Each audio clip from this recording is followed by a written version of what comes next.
Roh kebenaran yang memimpin. Renungan diinspirasi dari Injil Yohanes bab 16 ayat 5 sampai dengan 11. Tetapi sekarang aku pergi kepada Dia yang telah mengutus aku, dan tidak ada seorang pun di antara kamu yang bertanya kepadaku, "Kemana engkau pergi?" Tetapi karena aku mengatakan hal ini kepadamu, hatimu diliputi duka cita. Tetapi benar yang kukatakan ini kepadamu, lebih berguna bagi kamu jika aku pergi. Sebab jikalau aku tidak pergi, penolong itu tidak akan datang kepadamu. Tetapi jikalau aku pergi, aku akan mengutus Dia kepadamu. Ketika Ia datang, Ia akan menginsafkan dunia akan dosa, kebenaran, dan penghakiman.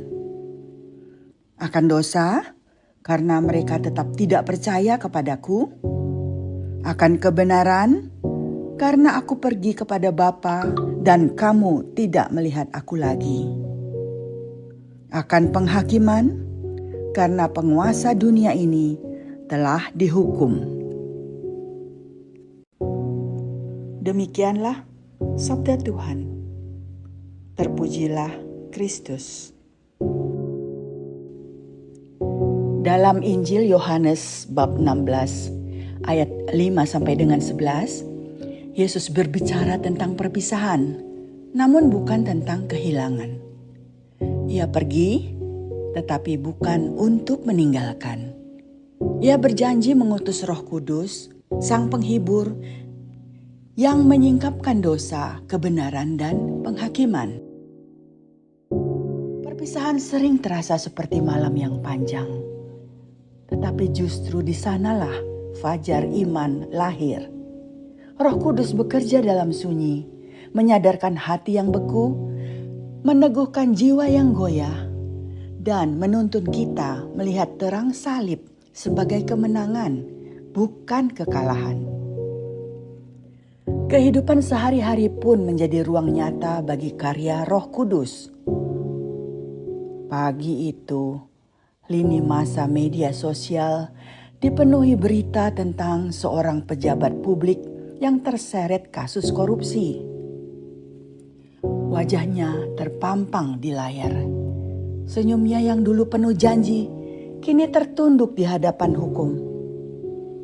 Di sebuah halte bus, Clara membaca berita itu dengan hati yang gelisah. Dunia terasa makin bising oleh skandal, saling tuduh, dan kemarahan.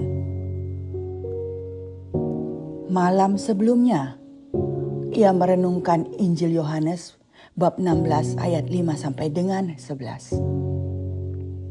Tentang Roh Kudus yang datang untuk menyatakan dosa, kebenaran, dan penghakiman. Kini sabda itu terasa nyata.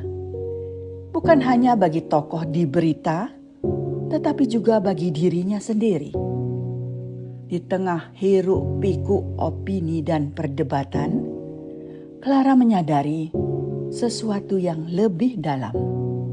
Roh bekerja bukan sekedar membongkar kesalahan di ruang publik, tetapi juga menyingkapkan sudut-sudut gelap dalam hati manusia. Dosa bukan hanya tentang mereka yang tertangkap kamera, melainkan tentang kejujuran kecil yang sering ia kompromikan. Namun karya Roh Kudus tidak berhenti pada rasa bersalah. Ia menghadirkan harapan bahwa kebenaran tetap berdiri dan kejahatan tidak pernah jadi penguasa terakhir. Kristus telah menang, dan kemenangannya nyata dalam setiap langkah pertobatan kita. Di halte sederhana itu, di antara suara kendaraan dan pengumuman keberangkatan, Clara merasakan bisikan yang lembut. Bertobatlah, hiduplah benar, dan jadilah terang kecil di zaman yang remang. Renungan ini mengingatkan kita bahwa Roh Kudus selalu hadir, menuntun dan menguatkan. Ia menginsafkan kita akan dosa, meneguhkan kebenaran, serta mengingatkan bahwa kuasa jahat telah dikalahkan. Maka, mari membuka hati pada Roh Kudus, agar hidup kita menjadi kesaksian nyata tentang kemenangan Kristus di tengah dunia. Marilah berdoa.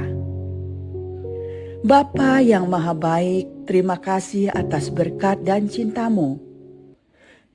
Ketika hati kami diliputi kebingungan dan rasa takut, ajarilah kami percaya bahwa Engkau tetap bekerja. Utuslah roh penghibur-Mu untuk menyingkapkan dosa dalam diri kami. Tuntunlah kami kepada kebenaran sejati yang bersumber dari kasih dan salib-Mu. Jadikanlah kami saksi harapan di dunia ini, pembawa damai di tengah kegelisahan, dan anak-anak terang dalam setiap langkah hidup kami. Amin.